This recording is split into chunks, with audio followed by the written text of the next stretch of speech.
বিজ্ঞান, প্ৰযুক্তি, তাৰপিছত ইঞ্জিনিয়াৰিং আৰু গণিত, যাক আমি টুগেডাৰ STEM বুলি কওঁ, science, technology, engineering and mathematics এডুকেশ্যনটো এতিয়াৰ সময়ত বিদ্যালয়সমূহৰ কাৰণে খুবেই গুৰুত্বপূৰ্ণ।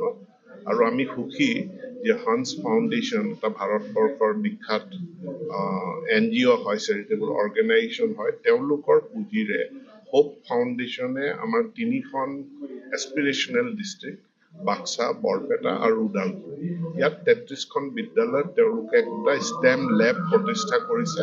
আৰু লেবটো প্ৰতিষ্ঠা কৰাই নহয়, এই লেবটো 2 বছৰৰ বাবে ইয়াক চলোৱা, তাৰ কাৰণে একোজন কোঅৰ্ডিনেটৰো তেওঁলোকে বা শিক্ষক নিযুক্ত কৰিছে। তাৰোপৰি বিদ্যালয়ৰ যি নিজা শিক্ষক আছে তেওঁলোকৰো কেপাচিটি বিল্ডিং ট্ৰেইনিং তেওঁলোকে কৰিছে। মই হোপ ফাউণ্ডেশ্যনক ধন্যবাদ জনাইছো। আৰু ইয়াৰ পৰা আমি শিকি এনেকুৱা একোটা STEM লেব যাতে প্ৰত্যেকখন মাধ্যমিক বিদ্যালয়ত হয়, তাৰ কাৰণে আমি চেষ্টা কৰিম। বিদ্যালয় যিহেতু বিদ্যালয় আছে, তাৰ পৰিৱৰ্তে শিক্ষক কম আছে, এইক্ষেত্ৰত কিবা ব্যৱস্থা গ্ৰহণ কৰিব। শিক্ষাটো এতিয়া এটা ট্ৰান্সফাৰ্ড ছাবজেক্ট, সেইটো BTC প্ৰশাসনে তেওঁলোকে চায়। আৰু ইতিমধ্যে স্পেচিয়েল টেট য'ত প্ৰাথমিকৰ ক্ষেত্ৰত পাতিব লাগে, টেটটো অনুষ্ঠিত কৰি দিয়া হৈছে। গতিকে BTC প্ৰশাসনে এইখিনি নাটনি দূৰ কৰাৰ কাৰণে শিক্ষক নিযুক্তিত আগভাগ ল'ব। তাৰ সমান্তৰাল এনেকুৱা স্কুল আছে, যিখন স্কুলত মানে টিচাৰৰ সংখ্যা বেছি কিন্তু ষ্টুডেণ্ট সংখ্যা অকণমান কম। সেইকাৰণে আমি এটা ৰেচনেলাইজেশ্যন গাইডলাইন এটা দিছো। আমাৰ বদলীকৰণ আৰু ৰেচনেলাইজেশ্যন দুইটাৰ মাজত এটা আন্তঃ সম্পৰ্ক আছে। আমি প্ৰথম বদলীকৰণটো কৰোঁ, তাৰ পাছত ৰেচনেলাইজেশ্যনটো কৰোঁ। বদলীকৰণৰ প্ৰক্ৰিয়া সমাপ্ত হৈছে, এতিয়া ৰেচনেলাইজেশ্যনটো মানে জিলাখনৰ ভিতৰতে ৰেচনেলাইজেশ্যনটো হ'ব। আৰু ইয়াতো BTC প্ৰশাসনে ব্যৱস্থা গ্ৰহণ কৰিব তেওঁলোকৰ শিক্ষা বিভাগে। বিজ্ঞান, প্ৰযুক্তি, তাৰপিছত ইঞ্জিনিয়াৰিং আৰু গণিত, যাক আমি টুগেডাৰ STEM বুলি কওঁ, science, technology, engineering and mathematics এডুকেশ্যনটো এতিয়াৰ সময়ত বিদ্যালয়সমূহৰ কাৰণে খুবেই গুৰুত্বপূৰ্ণ।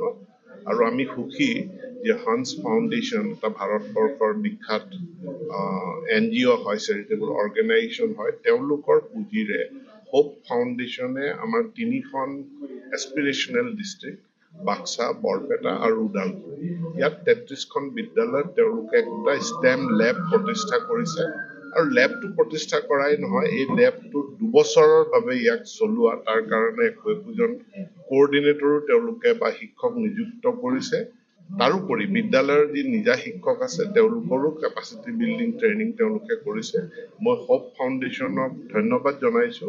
আৰু ইয়াৰ পৰা আমি শিকি এনেকুৱা একোটা STEM লেব যাতে প্ৰত্যেকখন মাধ্যমিক বিদ্যালয়ত হয়, তাৰ কাৰণে আমি চেষ্টা কৰিম। বিদ্যালয় যিহেতু বিদ্যালয় আছে, তাৰ পৰিৱৰ্তে শিক্ষক কম আছে, এইক্ষেত্ৰত কিবা ব্যৱস্থা গ্ৰহণ কৰিব। শিক্ষাটো এতিয়া এটা ট্ৰান্সফাৰ্ড ছাবজেক্ট, সেইটো BTC প্ৰশাসনে তেওঁলোকে চায়। আৰু ইতিমধ্যে স্পেচিয়েল টেট য'ত প্ৰাথমিকৰ ক্ষেত্ৰত পাতিব লাগে, টেটটো অনুষ্ঠিত কৰি দিয়া হৈছে। গতিকে BTC প্ৰশাসনে এইখিনি নাটনি দূৰ কৰাৰ কাৰণে শিক্ষক নিযুক্তিত আগভাগ ল'ব। তাৰ সমান্তৰাল এনেকুৱা স্কুল আছে, যিখন স্কুলত মানে টিচাৰৰ সংখ্যা বেছি কিন্তু ষ্টুডেণ্ট সংখ্যা অকণমান কম। সেইকাৰণে আমি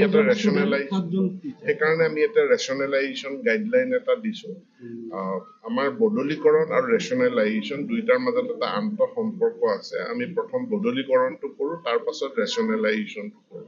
বদলীকৰণৰ প্ৰক্ৰিয়া সমাপ্ত হৈছে, এতিয়া ৰেচনেলাইজেশ্যনটো মানে জিলাখনৰ ভিতৰতে ৰেচনেলাইজেশ্যনটো হ'ব।